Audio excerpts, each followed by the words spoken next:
ng Kristo, ang lahat po magsabi ng amen. Pakibasa nga po sa Lucas 9:57 hanggang 62.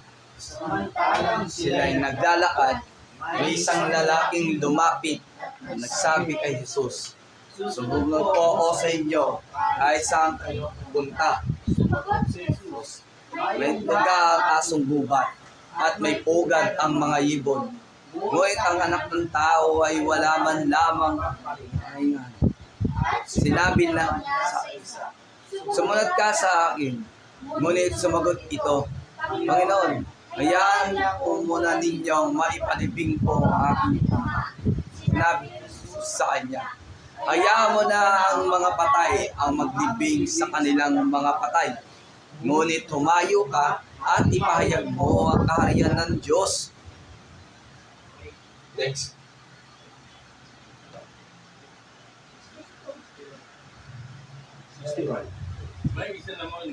May isa namang nagsabi sa kanya, Susunod po ako sa inyo, Panginoon. Hayaan ninyo paalam muna ako sa aking pamilya at man ang tugon ni Jesus. Sino mang walang mag-araro, ngunit panay ang lingon, ay hindi karapat-dapat sa kaharian ng Diyos. purihin ang salita ng Diyos sa umagang ito. Pakibalik nga sa ating teksto. Ayan. Samantalang sila'y naglalakad, may isang lalaking lumapit at nagsabi kay Jesus, "Susunod po ako sa inyo kahit saan kayo pumunta." No? Sumagot si Jesus, "May lungga ang asong gubat at may pugad ang mga ibon. Ngunit ang anak ng tao ay wala man lang mapagpahinga." At sinabi naman niya sa isa, "Sumunod ka sa akin." Ngunit sumagot ito, "Panginoon, hayaan lang po muna ninyong maipalibing ko ang aking ama." Sinabi ni Jesus sa kanya, "Hayaan mo na ang mga patay ang maglibing sa kanilang mga patay. Ngunit humayo ka at ipahayag mo ang kaharian ng Diyos." May isa namang nagsabi sa kanya, "Susunod po ako sa inyo, Panginoon. Ngunit hayaan ninyo magpaalam muna ako sa aking pamilya." At ganito naman ang tugon ni Jesus. Sino mang nagsimulang mag-araro, ngunit panay ang lingon, ay hindi karapat-dapat sa kaharian ng Diyos. At ang ating tema sa umagang ito, pagsunod ko, ito ba ay tugma sa sinasabi ng Panginoong Kristo?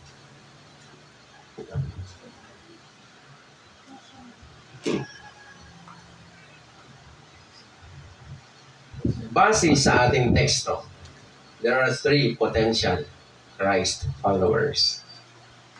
No? Potential. Pero kung titingnan natin sa unang teksto, ano ba ang sinabi? Bakit kaya sinabi ng Panginoon doon sa lalaki, doon sa tao?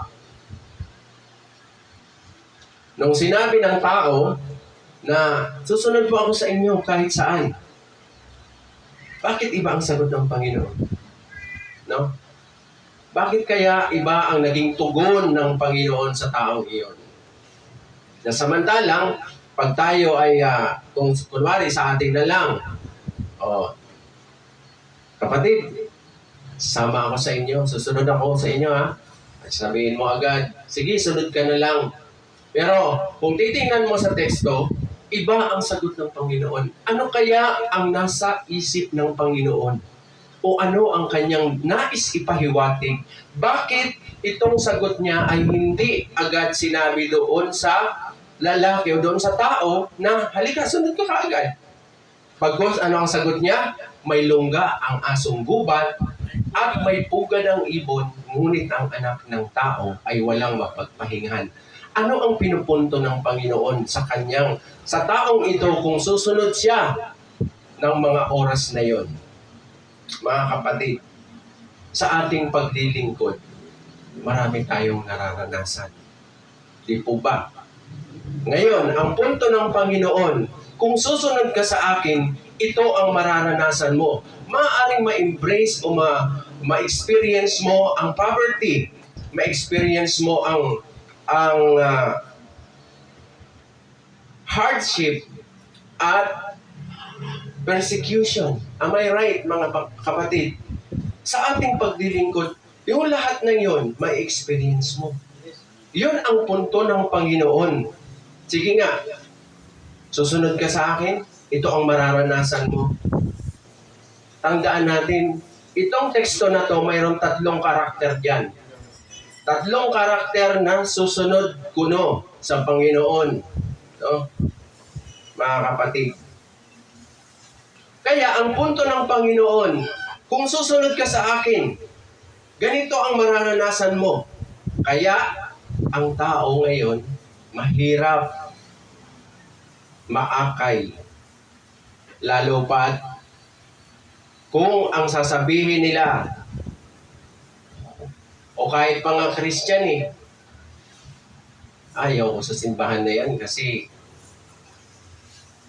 ayaw ko mag-Christian dahil pag nag-Christian ka, maraming bawal. Walang suporta. Disregard natin yung mga church na may mga suporta kasi hindi naman yun ang kailangan ng Panginoon Di ba mga kapatid? Ang kailangan ng Panginoon yung paglilingkod mo na kusa sa loob mo. Hindi yung nagpapabayad ka, hindi puro karangyaan, hindi puro wealth and health na sinasabi sa ibang churches. Ang pasalamat tayo dahil nandito tayo sa RCJC na nagnanais na maglingkod ng tapat dahil ang simbahan na ito ay base po sa ating sariling obserbasyon. Totoo, mga kapatid, di po ba? Kasi hindi naman tayo hindi naman tayo nandirito para lang mag-gather ng pinansyal. Di po ba? Unlike the other church. Sa ibang mga churches, lalo na yung mga malalaki, ministry na yung tawag doon. So sabi ng Panginoon, sige, sumunod ka sa akin, pero ito mararanasan mo. Diba? Ay may iba nga dyan, pag may ministry sa ibang lugar, kung saan-saan na lang natutulog. Kung ikaw ay isang tao na galing ka sa isang kahit medium class na family, ay nagnanais ka ng magandang tulugan, nagnanais ka ng masarap na pagkain, pero pagdating sa paglilingkod sa Panginoon, kapag ikaw ay nagmi-ministry, mararanasan mo na minsan wala kang makain, wala kang matulugan. Kung tutuusin, pwede ang Panginoon maranasan niya ang lahat ng karangyaan. Diyos siya Pero ang punto ng Panginoon, nais niya na ito muna ang gawin mo para pagsunod sa akin upang malaman mo ang lahat-lahat sa pag-ikot ng buhay ng tao. Di po ba?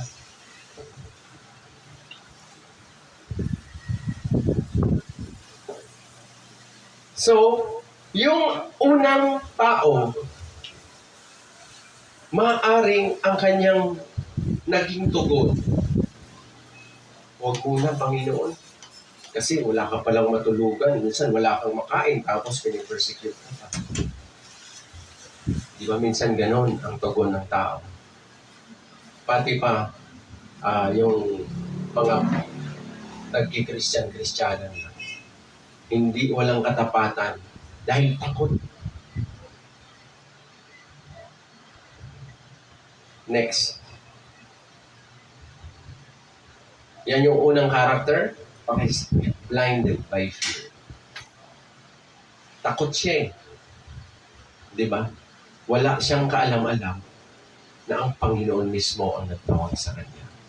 Pero tayo, alam na natin na ang Panginoon ang tumawag sa atin. Pero mayroon pa rin hindi responsive pagdating sa pagtawag ng Panginoon. Because they or we are blinded by fear. Di po ba? Takot tayong mag-ministry dahil baka hindi natin alam kung anong maisasagot natin kapag nakasagupa tayo ng mga faith defender. Di po ba? O maaaring takot tayo dahil wala tayong allowance. Minsan kasi meron, nung dating sa Tondo kami, kapag naghahayo sila sa malalayo, ako ang nagbibigay ng mga pamasahe doon sa mga can't afford. No? Pag a-attend sila doon sa Congress sa Cebu, meron ako doon mga pinapamasahihan na papunta doon para mag-training. Ang nangyari, yung namamasahe, hindi na training. Sila ang na-training. So, pasalamat din ako sa Panginoon kasi yung mga na napamasahihan ko ngayon, hanggang ngayon, yung iba pastor na, yung iba ay patuloy sa paglilingkod. Pero hindi mo talaga maiaalis na may mga tao na blinded by fear kasi hindi sila nagpatuloy. Although nag-effort ka na, hindi sila nakapagpatuloy.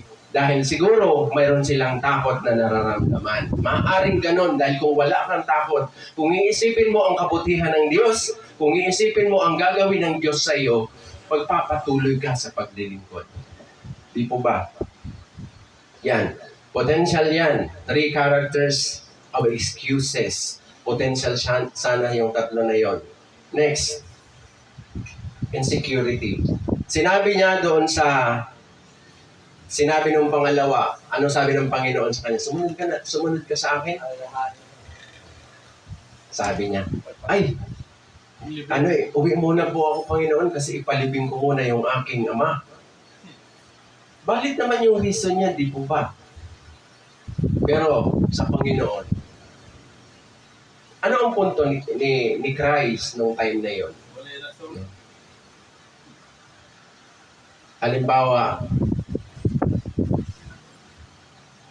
maghahayo tayo o magbi-ministry sa ibang lugar. At eksakto namatay ang ating kaanak, o nanay mo, or tatay mo, or kapatid mo. Sino kaya ang unahin mo? So, na-insecure yung tao. Sabi niya, pamilya ko kasi ito, Lord eh. Kaya kailangan ko munang unahin. Maaring ganun ang naging tugon niya.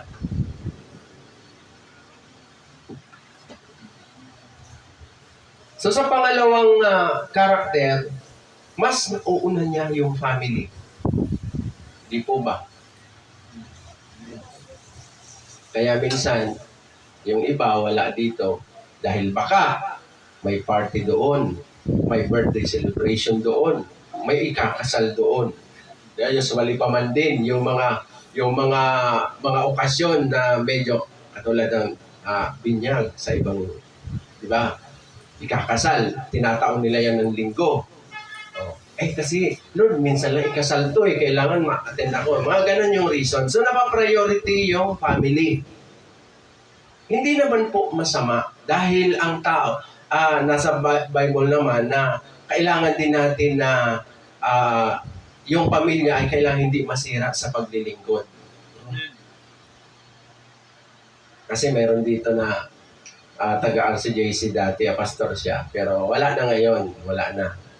Sabi niya ba naman. Nag-uumpisa pa lang kami. Although may church na doon, pero doon sa isang pwesto ko, may place din doon sa bakery ko. Mayroon doon kasi dalawang dalawang area. Dito yung masahan, tapos doon yung display. Dito sa masahan, pag Bible study, tinatabi-tabi lang yung mga mixer, yung oven, tapos doon sila.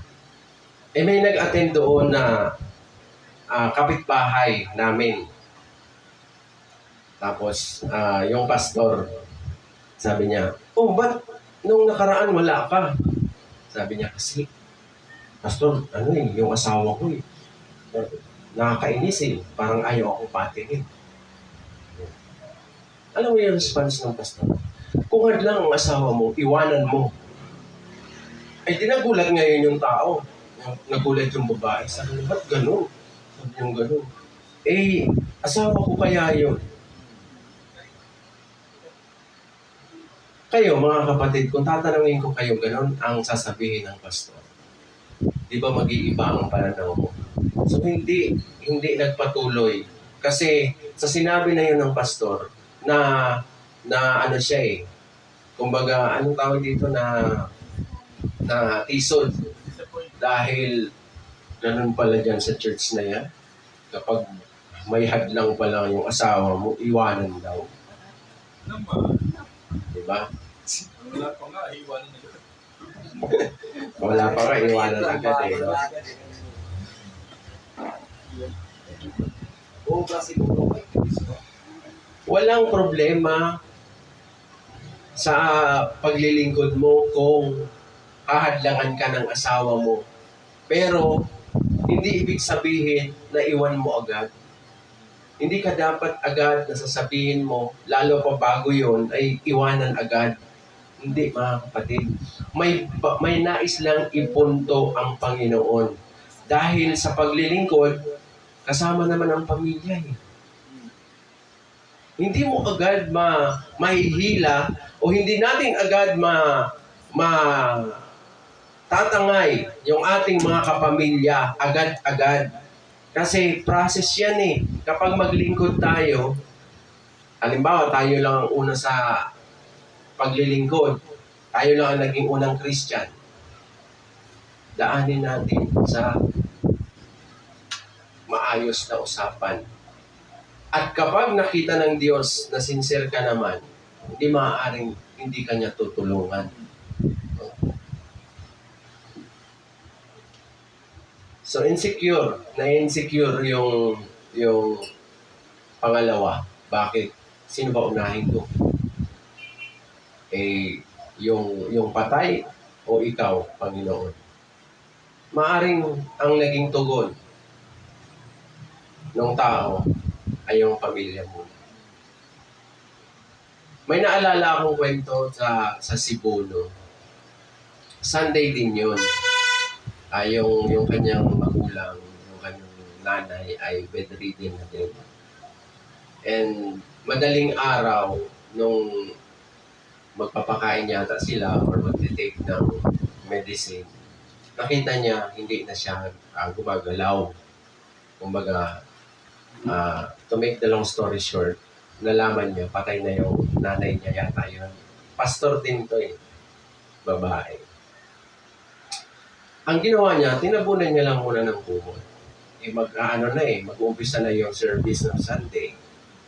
Then, hinayaan niya munang natapos yung Sunday service. At tsaka niya inasikaso yung kanyang nanay na, or hindi ko alam kung nanay o tatay na namatay. You see, mga kapatid. Pero kung tayo siguro bago-bago pa, kung wala pa tayong knowledge sa paglilingkod sa Panginoon, maaaring baka mamaya hindi natuloy yung Sunday service dahil patay yung parents o yung magulang ng pastor. Pero pasalamat tayo dahil nauunawaan natin kung gaano kaimportante ang paglilingkod sa ating Panginoon. Kahit sino, kahit ano pa yan. Sabi nga ng iba yan eh, kapag maglingkod sa Panginoon, walang pamilya. Of course, para sa pagdating sa kaligtasan, uunahin mo dapat yung pamilya mo. So, maaari ang naging tugon niya ng pangalawa, Lord, alibing mo muna yung tsaka nila ako susunod after ng libing. Di po ba? Sunod, lack of understanding. Anong sabi niya doon anong sabi ng tao doon sa pangatlong potential Christ follower sana? Sabi niya, sunod ka, sabi ng Panginoon. Hindi, magpapaalam po muna ako sa aking mga kasambahay. Diba? Ay yung minsan, nahayuan natin. Yung nababahagian mo ng salita, sa umpisa, tatanggapin ka. The following visit mo, marami na siyang rason. Na-experience niyo yun, kesyo ano na lang, Nung nag-ayo kami sa Santa Lucia sabi na wala po si nanay. Sabi niya gano'n. Pero nakita namin nandoon siya. Ang nais ng Panginoon bilang isang tao o Kristiyano na naglilingkod, katapatan. Yung sanong tatlo na yon ay isang potensyal na Christ followers. Magpahanggang ngayon, ganun pa rin ang nagiging response ng tao. Ganon at ganon. Bakit kaya? Next.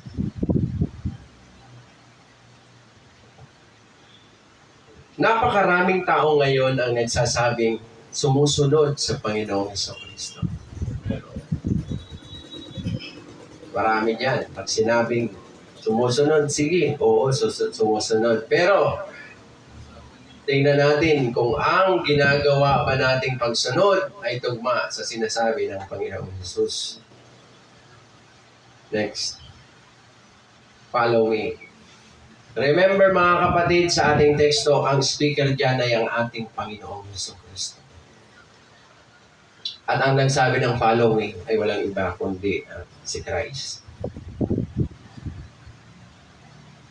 Sino ba si Kristo? Tingnan natin. Next. Source sa lahat ng need ng tao. Amen. Ay yung nagpapasunod sa iyo. Lahat pala ng kailangan mo ay kayang ibigay. Kapatid, Brad, hindi naman, ano tawag yan, sumusunod naman ako pero yung panalangin ko, bakit parang ang tagal naman ipag-ibigay? Ganon kasi minsan ang tao, minsan kailangan agad na kung ano yung hinihingi sa Panginoon ay ibigay agad. Hindi mo maluloko ang Panginoon. No? Although, siya ang source sa lahat ng need ng tao, hindi ganon kabobo ang Panginoon. Para kung ano man ang hingiin mo ay ibigay niya agad. Di ba sa prayers mayroon? Tatlo. Sino nakakaalam doon? Oh. No, yes, and wait. May mga rason doon. Kaya lang, hindi natin talakayan kasi baka malayo-layo tayo. Next. Siya ang source ng life. Amen. Next, may-ari ng langit, kaharian ng langit. At sunod, may kakayahang umuksa at ibulit ang kaluluwa sa impyerno.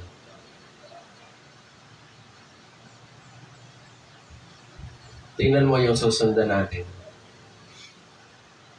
Kung maaari, kung yan ang ibibigay natin sa ating nababahagian, baka mamaya magdalawang isip yan. Lalo pa pag wala masyadong kaalaman.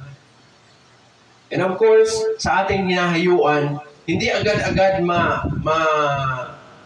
ma-embrace yung kahalagahan ng salita ng ating Panginoon Kasi wala nga siyang alam. No? Maaari na pag pinaliwanag mo ang katotohanan tungkol sa paglilingkod, maaaring maganda ang response niya o maaaring hindi. Sunod, anong response ng tao? Yan, hindi direct ang sagot. Oo, hindi, or mamaya. Nakakalungkot isipin. Salita naman ng Diyos ang dala mo Hindi naman kung ano-ano. Pero yung response ng tao, oo, hindi, mamaya. No? Ilang porsyento kaya meron sa oo, sa hindi at sa mamaya? Di ba mas less ang sa oo? O minsan, kaya hindi direkta yung sagot, oo, pero Pasa. yes, paasa. At maaaring oo ngayon, pero maya-maya, tatanggi na siya. Hindi makakatuloy. Hindi na makakatuloy. Pumayag na po. Sinasabi. Di ba? Marami tayong na-experience na ganyan. Umaasa tayo na dadating sila. Umaasa tayo na pupunta sila. Umaasa tayo dahil umuo siya. Pero at the end of the day, hindi pala pupunta. Next. Maraming dahilan, problema, alalahanin sa buhay. Yan, isa yan, mga kapatid, sa nakakahadlang sa pag-response ng tao sa pagsunod sa Panginoon. Dahil maraming nararanasang problema, maraming alalahanin, walang masaing, walang pamasahe, walang pera, may karamdaman, may sinat, big deal na sa kanila yon.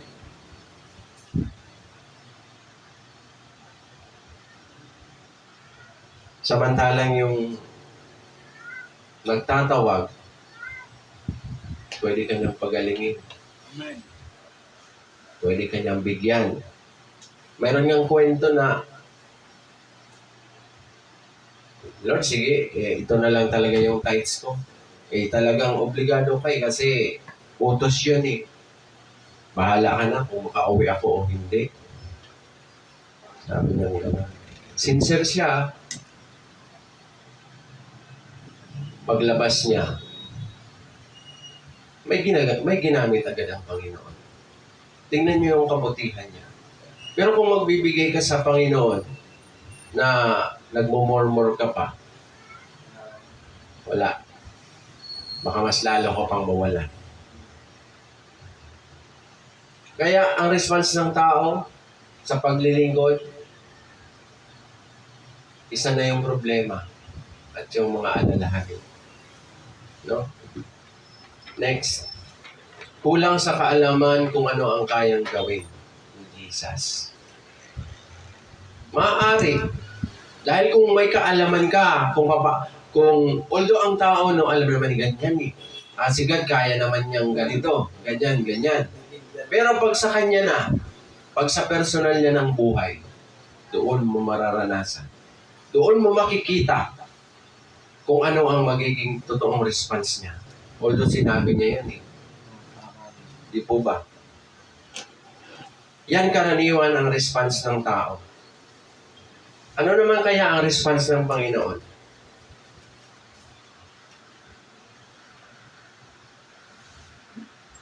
Lahat ng rason mo hindi tinanggap. Tingnan nyo doon sa potential na 3 followers. Hindi katanggap-tanggap yung kanilang rason. Amen. Sunod, hindi umubra ang klaseng rason. Lord, ganito. Lord, ganyan. Next. Walang pakialam si Jesus sa patay dahil wala ng pag-asa ang patay para iligtas.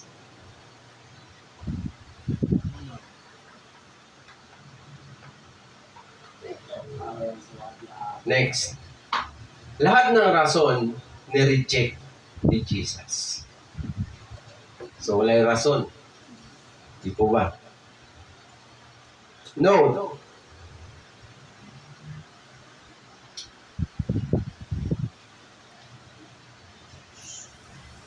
Next nga.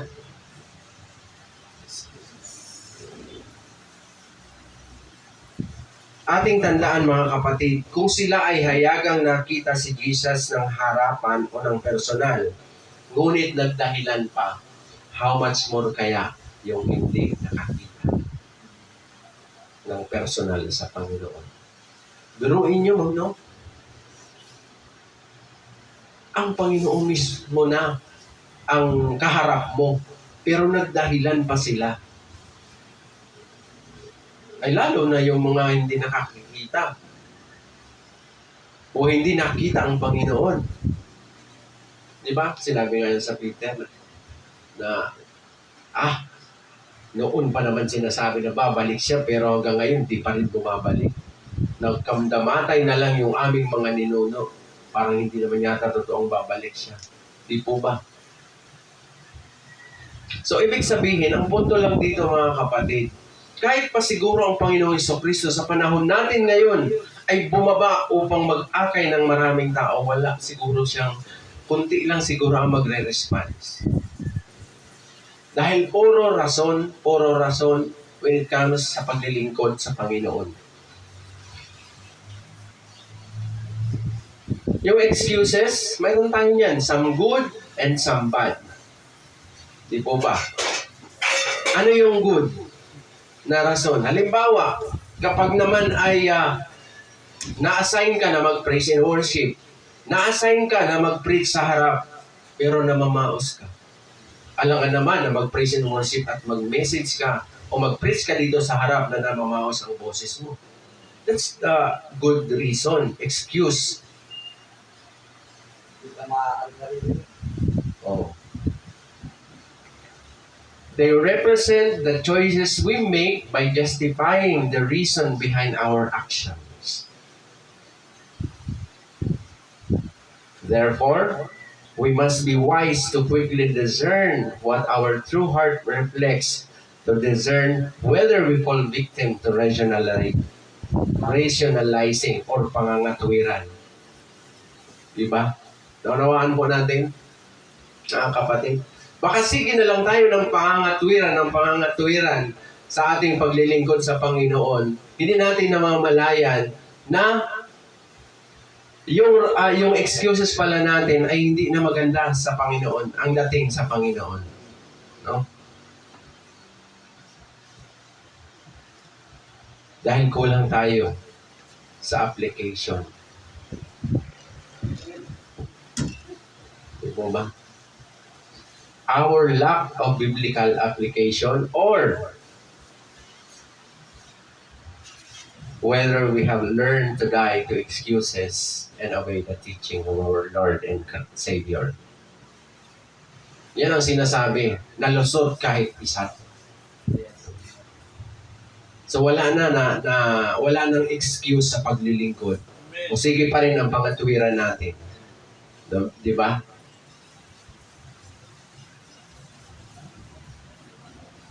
Nadja-justify kasi talaga yung ating action eh. Yes. When it comes to serving the Lord. Diba? Minsan nauuo tayo, pero wala naman sa loob natin. So mag-i-excuse pa ba tayo? Amen. O mag-i-excuse pa si Ricky. Kaya, makatanggap ng oras sa ito. Matthew 16:24-26. Sinabi ni Jesus sa kanyang mga alagad, "Sino mang nagnanais sumunod sa akin ay kailangang itakwil ang kanyang sarili, pasanin ang kanyang krus at sumunod sa akin. Ang naghahangad na magligtas ng kanyang buhay ay mawawalan nito. Ngunit ang mawawala ng kanyang buhay alang-alang sa akin ay magkakamit nito." Ano bang punto ng ating Panginoon sa umagang ito? Sa teksto na yan. Yung pagsunod talaga yung Father. True Father. Next. Sa pagkatanong ng Father. Kahit anong paliwanag pala ng tao ay hindi katanggap-tanggap sa Panginoon. Bakit kaya? Bakit kaya hindi katanggap-tanggap? Kahit na anong rason mo, kahit anong mga excuses mo. Dahil kung tutuusin, mas marami ka sanang time. No? Next. Ang pagsunod ng tao ang nais ni Kristo at hindi ang rason ng tao. Amen. Mga kapatid. Pagsunod hindi puro rason. Kahit naman siguro, kung magulang ka, puro ka na lang rason ng rason. Kapag oras na uutusan ka, hindi naman siguro matutuwa. Yes. Kahit sino. Sa paglilingkod mo, puro ka rason sa Panginoon. Sa palagay mo, matutuwa ang Panginoon sa iyo? Hindi, di ba?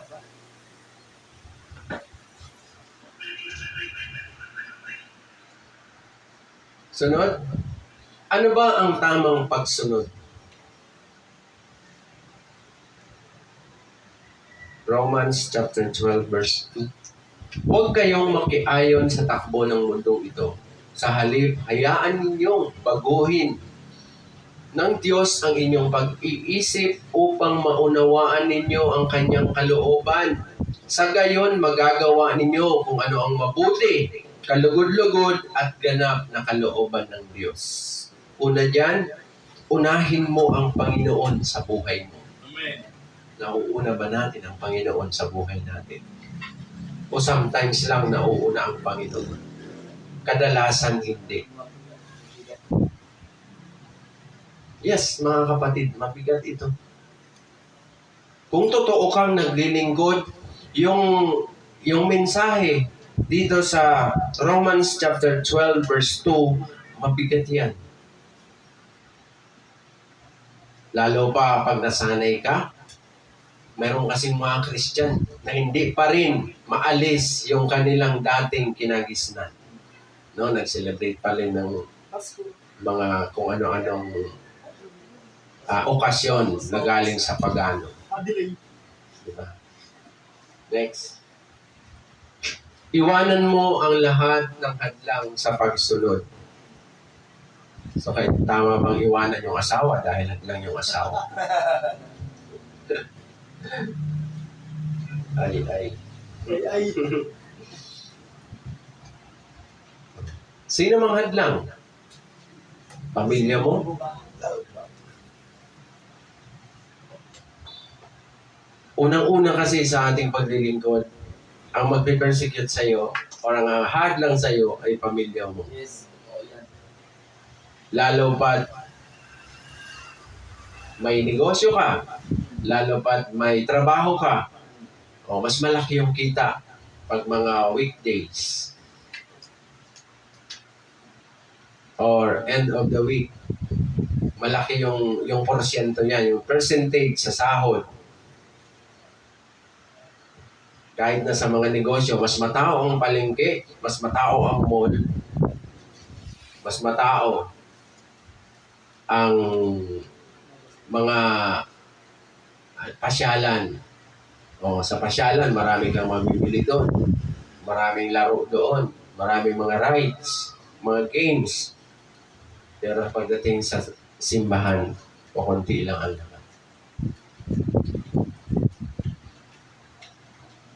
Talikuran ang kasalanan. Iwanan ang dating pamumuhay.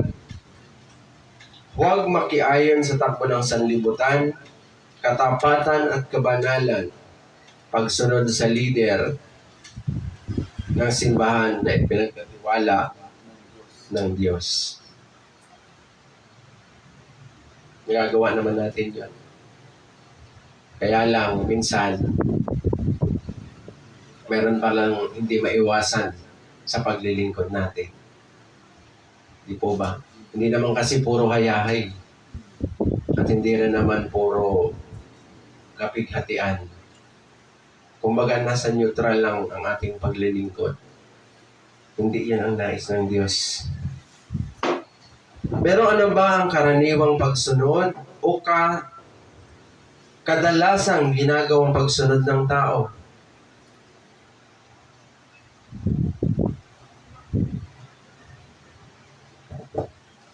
Kanina yung tamang pagsunod, pero ano ang karaniwan o kadalasang pagsunod na ginagawa ng tao?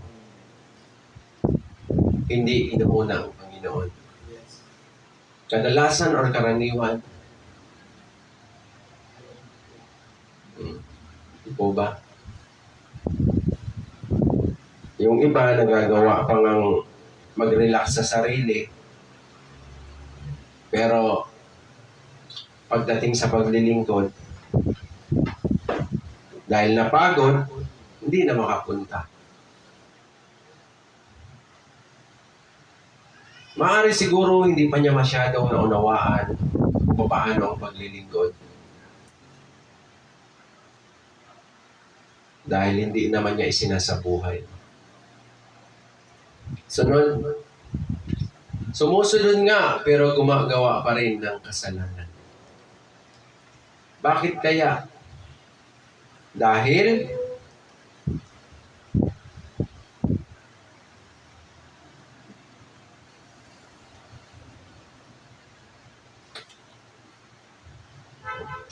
bakit kaya sumusunod nga pero gumagawa pa rin ng kasalanan? Hindi inuuna ang Panginoon bagkus kung ano-ano ang inuuna. Kung ma-observe natin ang ating sarili, kung ma-observe natin yung ating ibang mga kapatiran, hindi lang naman dito kahit sa ibang RCJC, minsan nauuna yung bagay na hindi para sa Panginoon.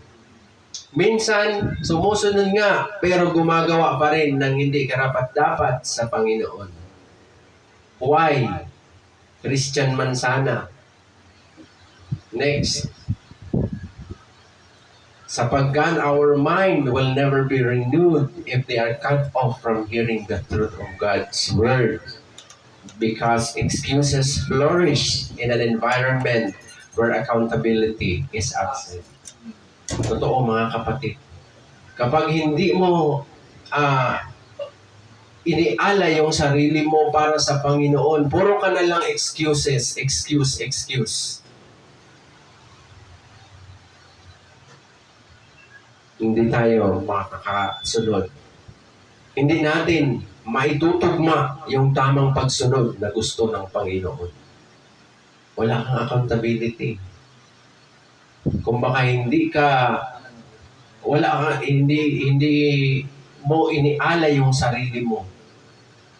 'Di ba? Kung sa korte pa, guilty ka eh. Sa paglilingkod mo, kailangan naka-account ka sa Panginoon. Kumbaga, may pananagutan ka.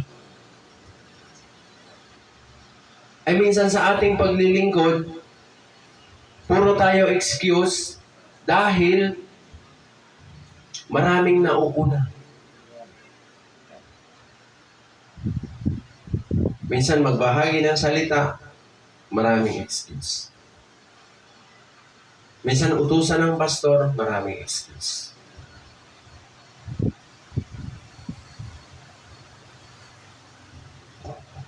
Proverbs 27:19. As in water face reflects face, so the heart of man reflects man. Sa Tagalog sabi niya, kung paano ang mukha ay nalalarawan sa tubig, sa kilos naman nahahalata ang iniisip. Diba? Action speaks louder than words. Sumunod ka nga, pero wala naman sa kalooban mo. Kaya itong tatlong karakter na to sa ating teksto, pinapaalala ng Panginoon na lahat ng tao pag tinawag mo, nagre-response na susunod. Pero in the process sa pagsunod sa Panginoon, ay makakaranas ka ng iba't ibang hindi magagandang karanasan. Yun ang nais na ipunto ng Panginoon. Lalo pa minsan sa ating paglilingkod, ang pamilya minsan ang nagiging hadlang. Pero hindi kinokondem ng Panginoon yung family, yung pamilya mo. Ang nais ng Diyos ay i-priority mo siya no matter what the circumstances arises sa paglilingkod mo sa Panginoon. Dahil hindi po hayahay ang paglilingkod natin sa Diyos. Kaya ang ating tema sa umagang ito, yung tugma ba ang pagsunod natin sa sinasabi ng Panginoon o yung sarili lang natin ang nasusunod kung kailan tayo maglilingkod sa Panginoon. Kung kailan lang nais ng puso mo na maglingkod sa Panginoon. Hindi po ganun pa, mga kapatid. Although alam naman natin tayong mga Kristiyana, ay alam na natin kung paano ang paglilingkod. Pero, kapag dumating na sa mga sitwasyon na lalo pa pag pinansyal, lalo pa sa health, lalo pa sa maraming alalahanin, di ba nawiwindang yung utak natin sa paglilingkod?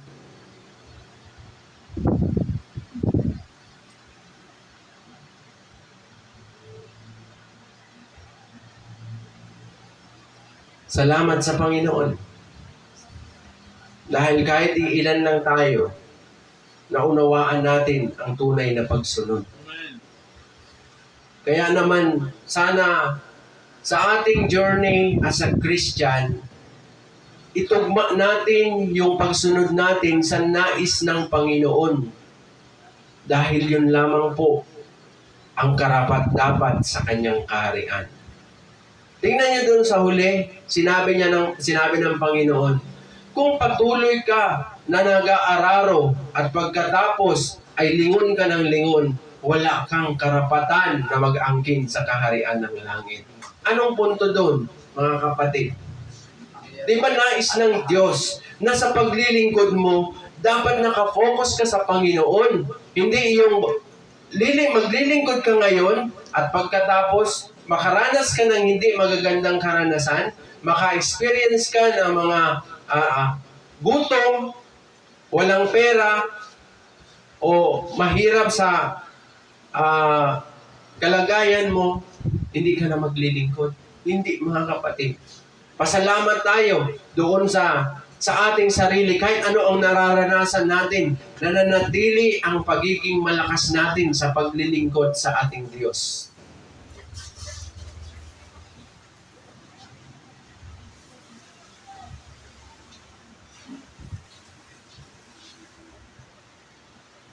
Di po ba? Salamat sa kapatid na si Sister Lota, nakahabol. Amen. Di po ba? Ibalik natin doon sa una para makita ni Sister Lot ang ating Sunday School.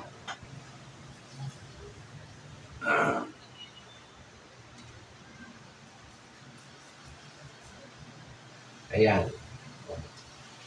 Pagsunod ko, ito ba ay tugma sa sinasabi ng Panginoong Jesucristo?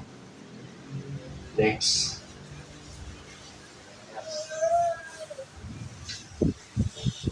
Three characters of excuses. Yung una, blinded by fear, insecurity, and lack of understanding. Tatlo kasi yun doon sa ating teksto. Next. Yan, napakaraming tao ngayon nagsasabing susunod sa Panginoong Jesucristo, pero kung ating titingnan, ang ginagawa ba nating pagsunod ay tugma sa sinasabi ng Panginoong Jesucristo. Yan, source sa lahat ng need ng tao, walang iba kundi ang Panginoon. May-ari ng kaharian ng langit, may kakayahang pumuksa sa kaluluwa at ibulit sa impyerno. Pero minsan ang response ng tao, oo, hindi, or mamaya. Maraming dahilan. Problema, alalahanin sa buhay. Kulang sa kaalaman kung ano ang kayang gawin ni Jesus. So, anong response ni Christ? Hindi niya tinanggap. Hindi umubra ang anumang klaseng o iba't ibang uri ng rason. Kapag minsan kasi meron patay na, nagiging excuse yun. Pero anong sabi ng Panginoon? Wala nang pag-asa ang patay para iligtas, kaya wala siyang pakialam. Kahit sabihin mo pa na, Lord, mamaya na ako mag-church dahil ako'y may lamay, makikipaglibing. Hindi. Lahat ng rason, ni-reject ni Jesus. Wala kang mairason sa Panginoon. Patay na may pamana. Pupunta ako dahil magbabasa ng last will in Testament.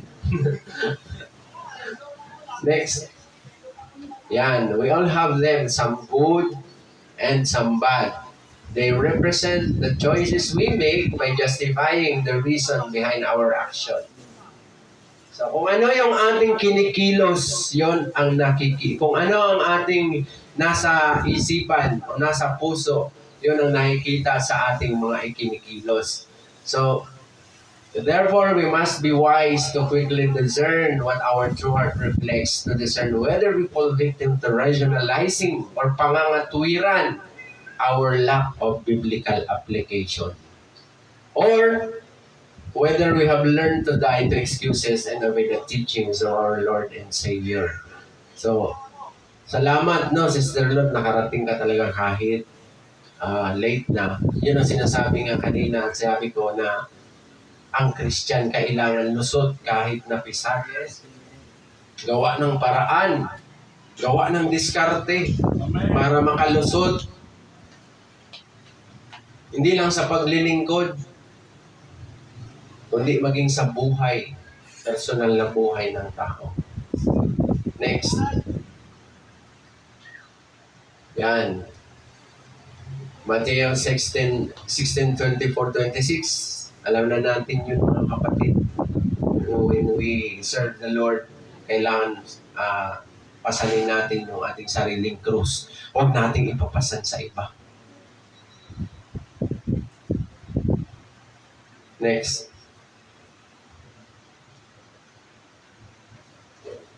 Tandaan natin, walang kahit anong rason mo o kahit anong paliwanag mo, Panginoon, ganito, ganyan, hindi ka pa rin, hindi ka tanggap-tanggap sa Diyos. Dahil ang gusto ng Diyos ay ang pagsunod ng tao at hindi ang rason. Maraming rason eh. Hindi mawala ng rason kaya. Lalo pa yung mga tao na, o mga Christian na nagwindang-windang sa paglilingkod, sabay na lang sa tama. Pag inutusan mo yan, nang inutusan ng pastor, marami rason yan.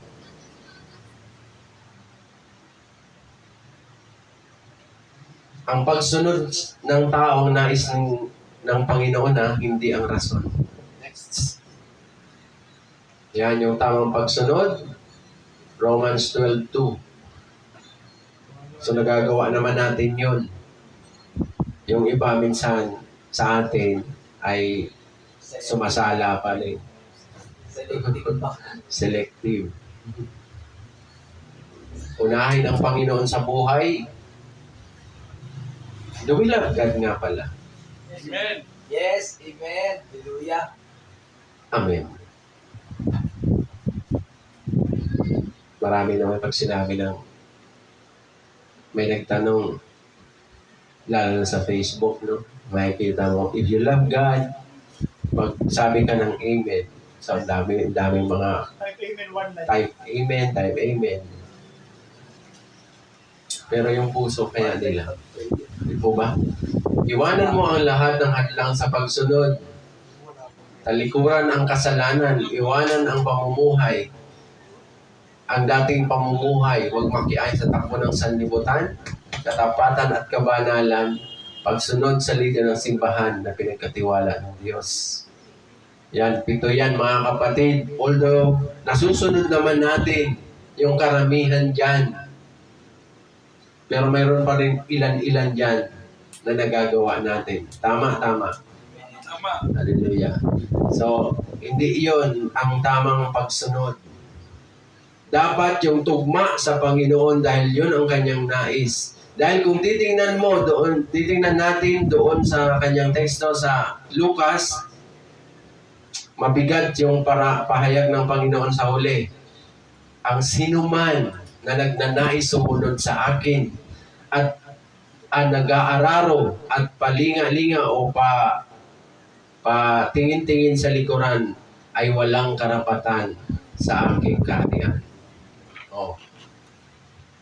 Ano ibig sabihin kapag sinasabing palingon-lingon ka? Ibig sabihin nun mga kapatid, naglingkod ka ngayon, bukas hindi, Parang ginagawa mo na lang na panakiputas ang paglilingkod mo sa Panginoon.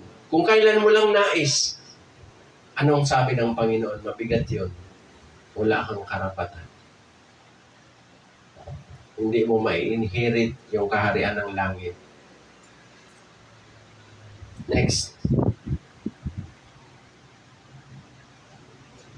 Pero ano ba ang karaniwang or kadalasang pagsunod na ginagawa ng tao? Minsan hindi inuuna ang Panginoon. Kadalasan, hindi nauuna. Hindi minsan, kundi kadalasan. Sumunod nga, pero gumagawa pa rin ng kasalanan. Next. Yan. Hindi kasi mababago yung ating pananaw sa paglilingkod sa Panginoon hanggat hindi tayo, ano nga yung Tagalog doon? Wala tayong pananagutan. Baka inisip lang kasi ng tao, ng Christian, na kapag nasa isa kang denomination, sa isa kang grupo, baka iniisip ng tao na, yung leader ang may accountability dyan sa paglilingkod dahil tupa niya kami. Hindi, mga kapatid. Individual po when it comes to serving the Lord.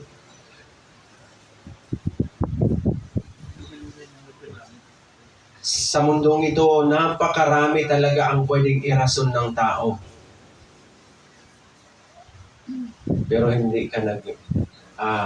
hindi mo inuobliga yung sarili mo na ito pala yung tamang paglilingkod. Na ito pala ang nais ng Diyos. Na dapat pala tugma yung aking paglilingkod sa nais ng ating Panginoon. Amen. Next. Yan. Tama naman yung mga kapatid, di po ba? Kung ano kasi ang nakikita sa ginagawa mo, yun din kasi ang nasa puso mo. O kung ano yung nasa puso mo, yun ang ginagawa mo. Kaya karamihan o kadalasan sa paglilingkod, hindi nauuna ang Panginoon. Lalo pat mas maraming nilalatag ang mundong ito para sa anong tawag dyan, para hindi ma-focus yung utak mo sa paglilingkod sa Diyos. Kaya dito sa Sunday School ko na to, mga kapatid, tingnan natin yung ating sarili kung tama ba o tugma yung pagsunod natin na ipinakita doon sa Lucas 9:57 hanggang 62. Na yung tatlong potential na Christ followers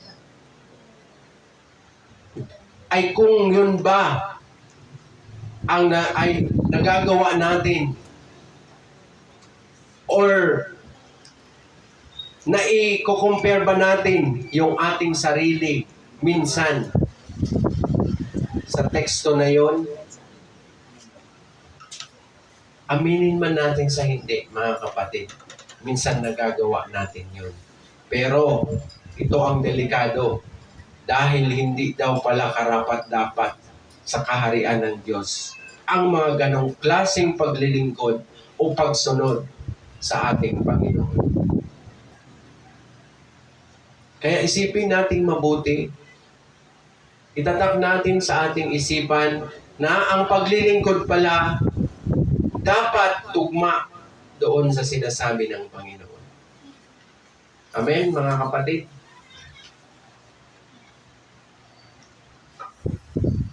Next. Ayan.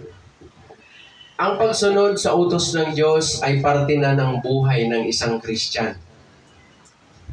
Lagi nating tandaan na tayo ay inilagay ni God sa tunay na simbahan. Tulungan natin ang kanyang ministry sa pagliligtas sa mga tao. Tulungan natin ang mga tao na naglalakad sa kapahamakan bago pa sila madatnan ng kamatayan o bago pa man dumating ang Panginoong Jesucristo. So purihin ang Diyos sa umagang ito at pakibalik nga po doon sa ating teksto at sa ating tema pala. Yan. Salamat sa Diyos, nawa patuloy na ipaalala sa atin ng Panginoon kung ano ba ang tunay at tamang pagsunod na nais niya. Yan, pagsunod ko, ito ba ay tugma sa sinasabi ng Panginoong Jesucristo? Ngayon, binubuksan ko na po ang katanungan o karagdagan.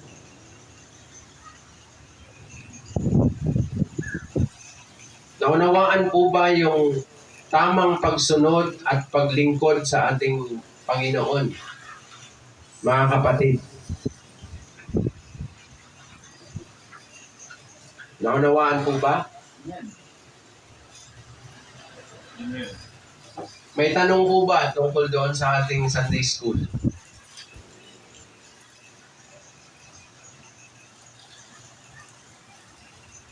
Walang tanong? Sige, tanong ako. Pabalik natin sa Biyang, sa response ni Cristo. Gusto ko lang maliwanagan doon. Yan, yung pangatlo, di ba, nasa nagkakabay ng Cristo sa patay. Wala na pag-asa, patay para maligtas. May tanong po ako dyan, applicable ba yan sa lahat ng mga namatay? Ano applicable sa lahat ng naman? At yung kasi may nakasulat kasi dyan, yun nga, di ba, naka-open this parenthesis.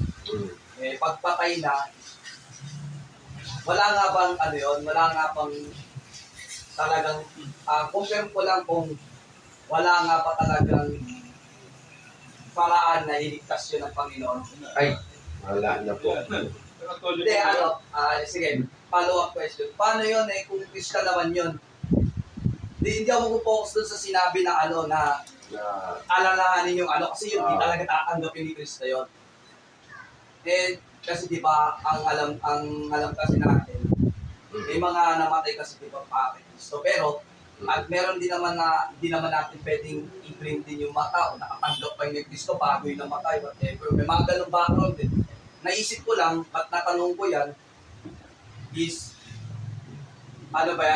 considering pa na lahat yan, lahat ba yan na, is wala nang pag-asa yun, mamaligtas. Depende yun.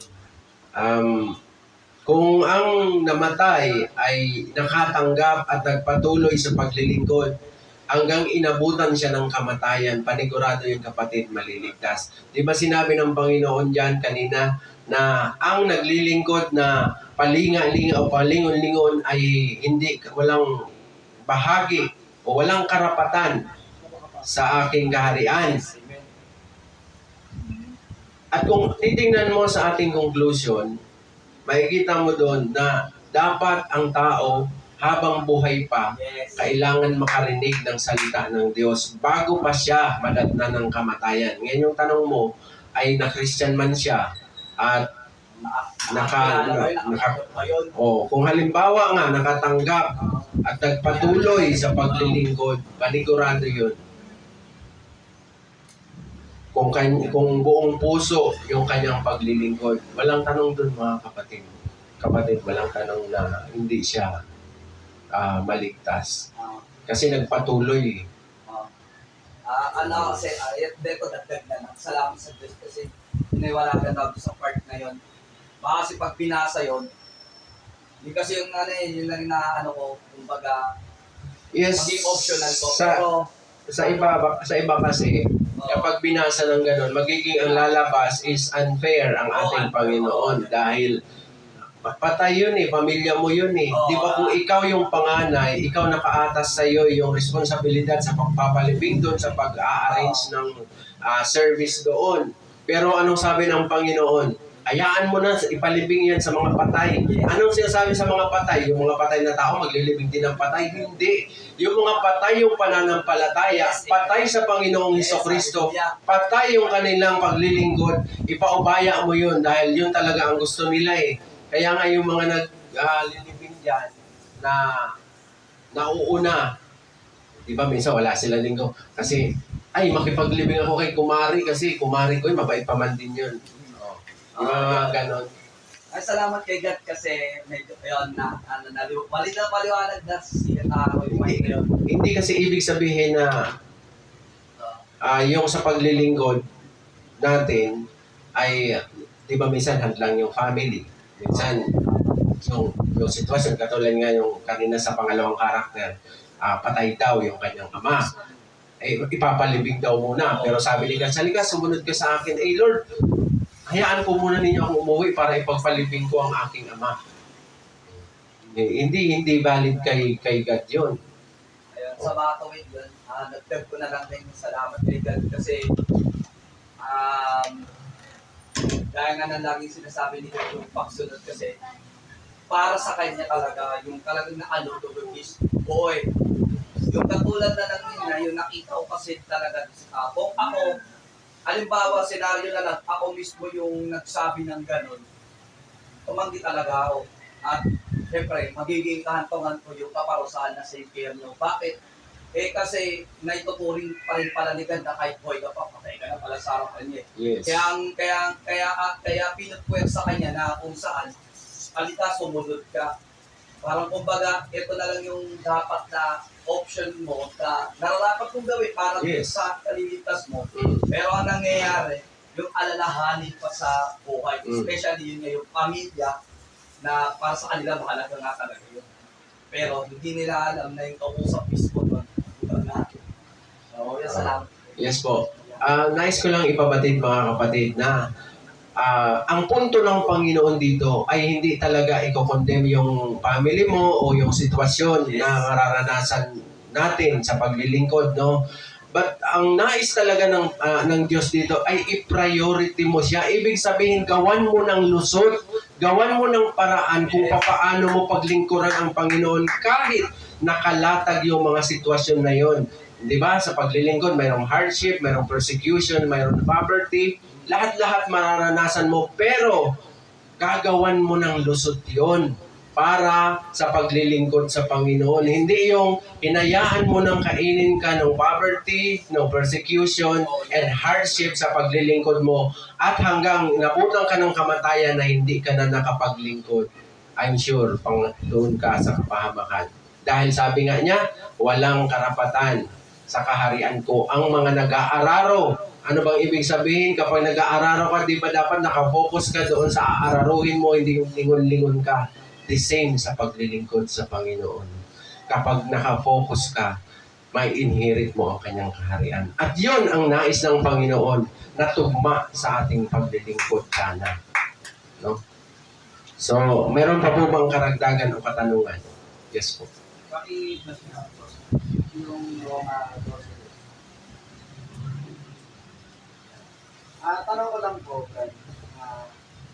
Ganito kasi, may mga Kristiyano na sumusunod sa kalooban ng Diyos. Pero ganito, may hindi sila sinusunod. Kagaya ng, halimbawa, pagkain ng dugo, kasi may argumento sila doon. Gumagamit din sila ng Bible verse para i-counter part yung ganung argumento. Tapos, celebrate sila sa mga Christmas, sa iba pa, na mga ibang holiday. Ang sinasabi nila, hindi naman sila tumutulad doon sa mga yun, parang nakikisabay lang. Ang tanong ko dito, sa mga Kristiyanong gumagawa ng gano'n, inabutan ng kamatayan, ang tanong ko dito, pinakatanong ko, may part pa sila sa kaligtasan na binigay sa atin ng Diyos. Kasi, sabi niya sa Roma, hindi na, huwag kayong makiayon sa takbo ng mundo nito. Kung sila, susunod nila yung kalooban ng Diyos, pero may hindi sila sinusunod. Ang tanong doon, ganap ba yun? At pag namatay ba sila, maliligtas ba sila? Kasi may pinili sila. Kasi sabi niya, no, huwag kayong makiayon sa takbo ng mundong ito. Lahat na yon. Sa halip, payanin yung baguhin ng Diyos ang inyong pag-iisip upang maunawaan ninyo ang kanyang kalooban. Sa gayon, magagawa ninyo kung ano ang mabuti, kalugod-lugod, at ganap. Hindi kasi word na ganap na kalooban ng Diyos. So, tinatanong mo dito, diba, lahat na ginagawa nila. Pero, may hindi sila ginagawa na mabibilang lang sa kamay. Na ayaw ng Diyos yun. Ang tanong ko dito, pag inabutan sila ng kamatayan, may part pa rin ba sila sa kaligtasan? Kapatid, kung ating titingnan yung teksto, no, hayaan ninyong baguhin ng Diyos ang pag-iisip ninyo. Yes, amen. Maaaring yung Christian na yon ay hindi pa niya hinahayaan ng Diyos na baguhin entirely ang kanyang buong pag-iisip. Why?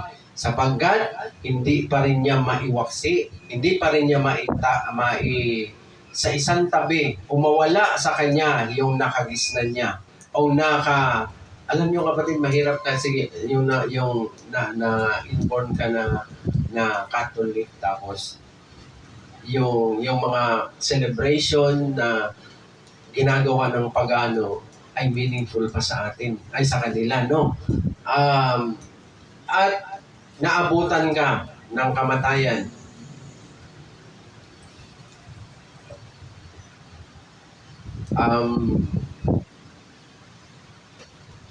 sa palagay ko hindi. Kasi hindi mo nasunod yung tamang kalooban ng ating Diyos. Sabi kasi diyan, hayaan ninyong baguhin ng Diyos ang inyong pag-iisip upang maunawaan ninyo ang kanyang kalooban. Yes, amen. Maaaring nagkikristiyan, naglilingkod ka, pero hindi mo talaga nauunawaan yung kalooban ng Diyos. Sige ka pa rin ng paggawa ng mga nakiayon ka pa rin sa mundo. Hindi malulugod ang Diyos.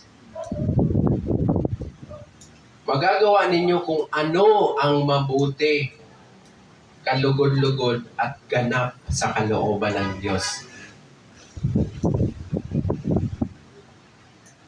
Sa palagay ko, hindi siya karapat-dapat. Hindi siya, kapag inabutan siya ng kamatayan, no?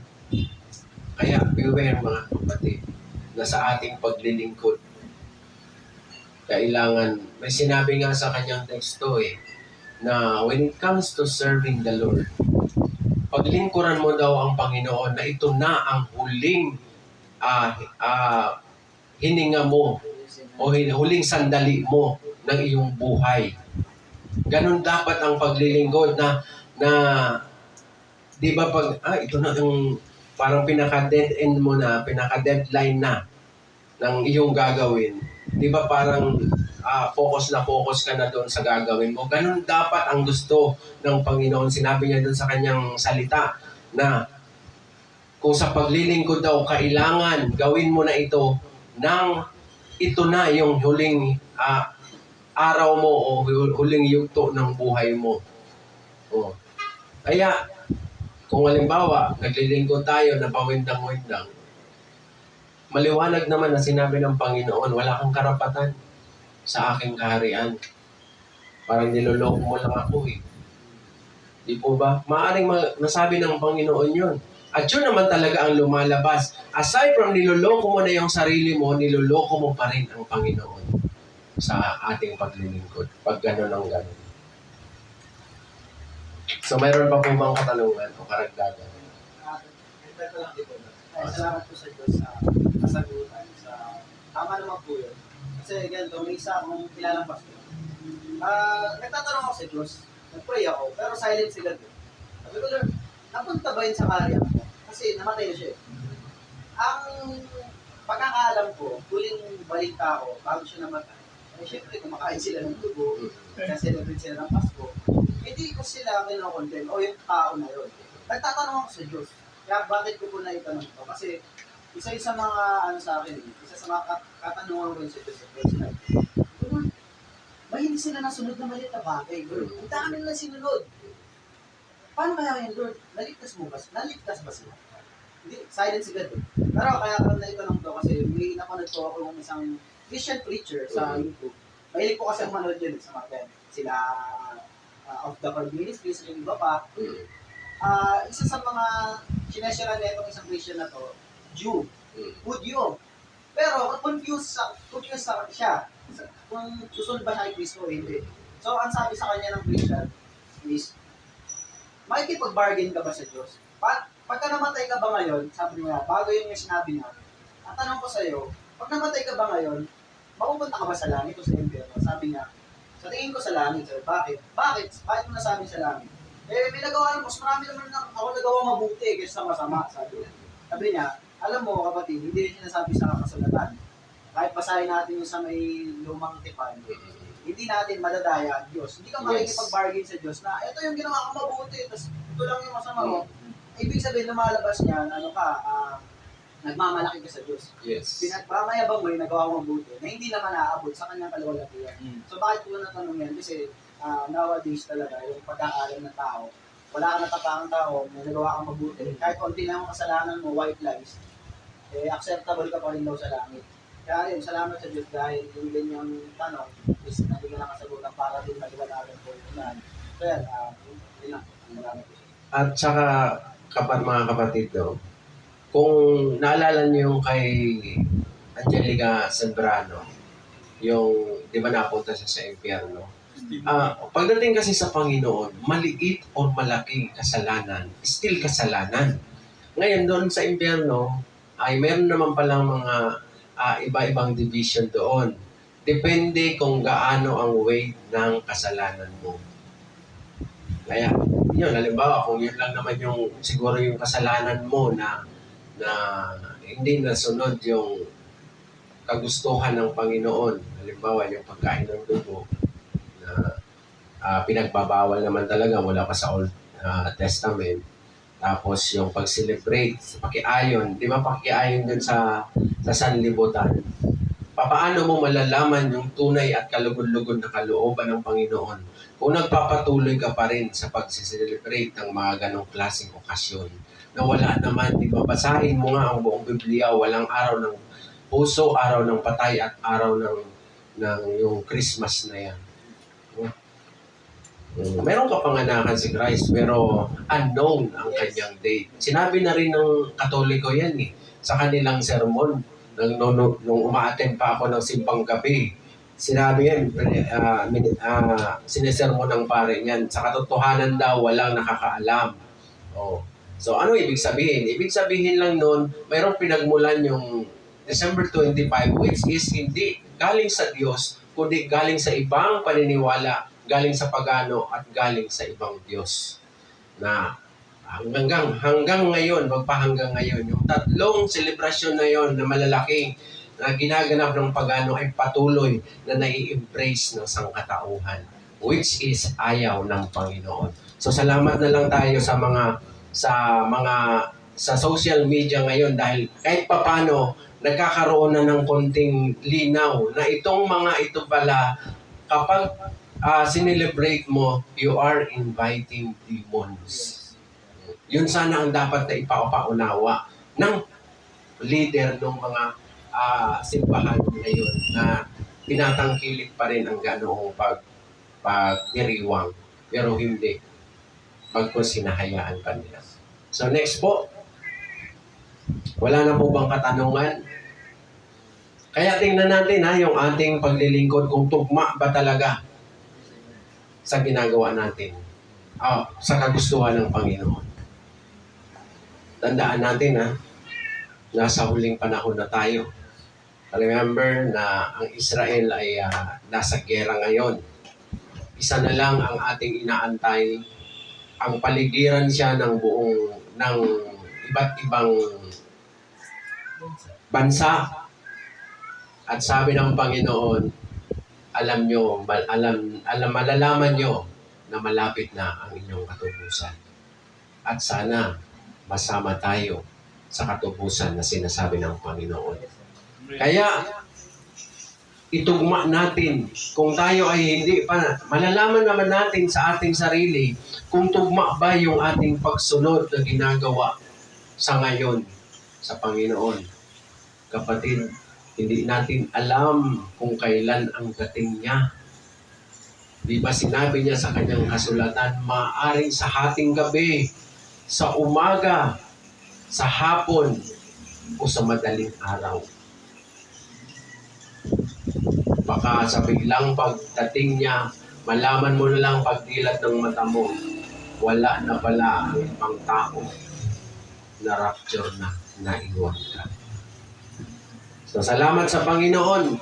Nawa itong Sunday School ay patuloy na maka-enhance o ma-enlight ang ating pananampalataya at tunay na paglilingkod sa Diyos. Dahil ang nais ng Diyos ay katapatan at kabanalan ngayong huling araw na ito ng sandali at panahon natin dito sa mundo. Purihin ng Diyos at salamat Lord sa Sunday School na ito na patuloy na ikaw ang siyang nakita at ikaw ang siyang nagpaunawa sa amin tungkol sa tamang pagsunod na aming ginagawa at gagawin pa para sa inyo. Patuloy mo nawang bigyan kami ng kalakasan upang patuloy kami makasunod at upang mapaglabanan namin ang lahat ng lalang ng kaaway at hindi kami patuloy na pabagsakin Maraming salamat, Holy Spirit, sa tulong mo, sa patuloy na pagpapaalala mo na ito dapat ang aming gagawin. Salamat din, Panginoon, sa pagsama mo sa amin sa umagang ito. Nawa, patuloy mo kaming bigyan ng warnings at paalalahanan sa aming mga ginagawa sa aming buhay sa araw-araw. Dahil alam namin, Panginoon, na hanggang sa aming journey sa pagiging Christian, ang aming kaaway ay hindi tumitigil upang kami ay hilahin pababa. Maraming salamat at patuloy nawa na pagbantay ng iyong libo-libong anghel sa bawat corner ng inyong panambahan at pati na rin sa aming buhay, Panginoon, na hindi patuloy na mapenetrate ng kaaway ang aming kaisipan at ang aming puso upang patuloy kaming makapaglingkod ng straightforward para sa inyo, aming Diyos. Purihin ka, pasalamatan ka, sa iyo namin ibalik ang mataas na pagsamba, papuri at pasasalamat tanging sa dakilang pangalan, aming Panginoong Hesus Kristo. Ang lahat po magsabi ng amin. Palakpakan natin ang Diyos.